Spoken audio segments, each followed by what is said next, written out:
Chapter 6 Unity in Diversity Listening Introduction Dear students, come rejoice in a poem called Inner Strength, which celebrates India's vibrant culture and the power of unity and healthy living.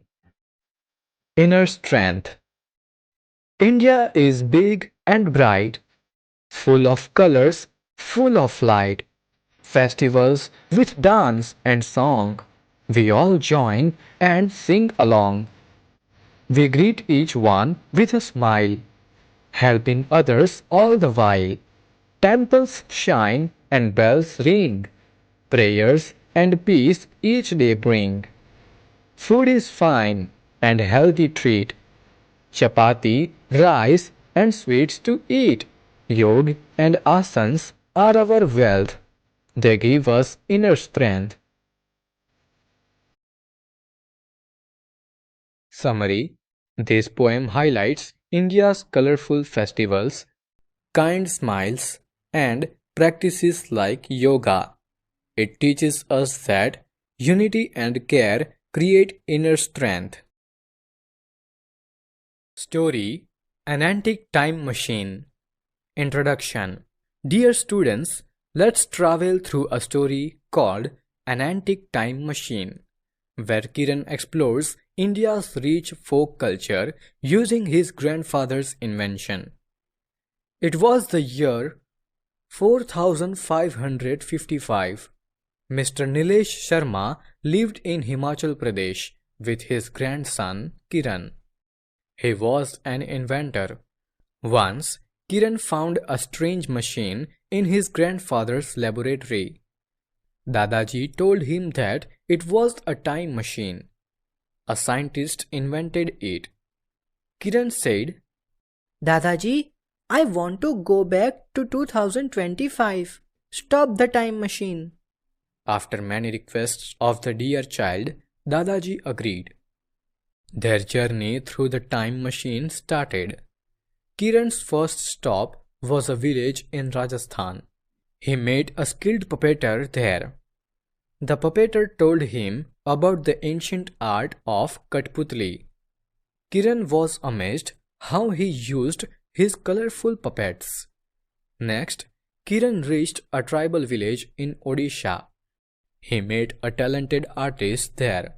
She showed him various designs and patterns of tribal painting. Kiran came to know how art connected the people to their heritage. Then he went to Assam. There he knew about Bihu festival.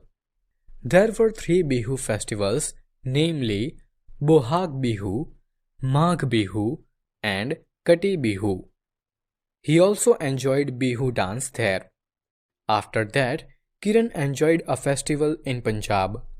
There he danced with farmers celebrating the harvest season.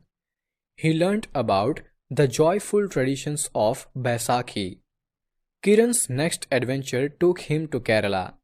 He met a master dancer there. He saw the difficult steps of Kathakali dance and learnt about masks. Finally, Kiran visited a desert village in Kutch, Gujarat.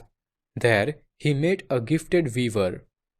She showed him the beautiful patterns and colors of traditional textiles. Kiran saw how every thread was telling a story. Kiran realized that India's folk culture was a treasure of stories, arts, and traditions. This time machine changed Kiran's life. Summary. From this story, we see Kiran discover India's diverse arts from Kathputli puppets to Baisakhi dances. Through a time machine, it teaches us that our culture is a treasure of traditions. Colourful Culture. Reading. Introduction. Dear students, come marvel at a poem called Colourful Culture, which sings of India's rich traditions and joyful festivals.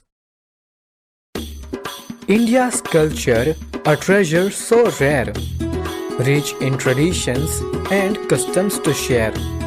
We honor our elders with respect and care. Namaste, a greeting that shows we truly care. Our festivals, a gallery of delight, colors, music and dance through day and night.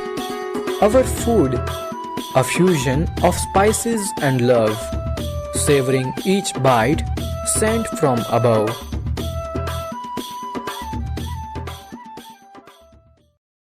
Summary. This poem celebrates India's traditions, from respectful greetings to spicy foods and lively festivals. It shows how our culture brings joy and unity. A different light. Story. Introduction. Dear students, let's discover a story called A Different Light, where a water barrier shows a leaky pot its unique value in a surprising way. There was a water barrier in Sangampur. He had two large pots. He carried the pots on his shoulders with the help of a stick. The pots were set on both the ends of a stick-like cupboard. He delivered water to his master in those two pots. One of the pots had a hole in it, but the other pot was perfect. At the end of a long walk from the river to his master's house, the first pot remained half filled and the other was full. This continued for 2 months. The barrier delivered only 1.5 water to his master's house. Of course, the perfect pot was happy and proud, but the poor pot was sad because it had a hole.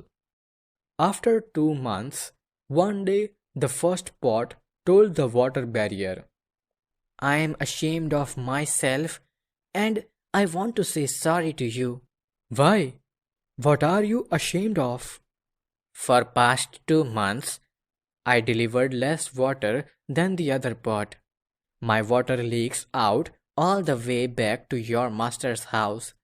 You don't get full value for your efforts because of my hole. The water barrier felt sorry for the pot. Today, when we return to the master's house, I want you to notice the beautiful flowers along the path. As they returned, the pot noticed the sun warming the beautiful flowers on its side of the path. It was happy to see the beautiful flowers, but at the end of the path, it still felt bad because it had again leaked out half the water. Did you notice the flowers only on your side of the path? There were no flowers on the other pot's side. I knew about your hole.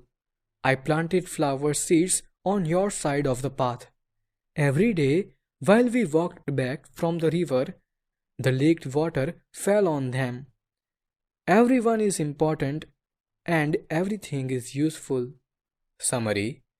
This story shows how a leaky pot waters beautiful flowers.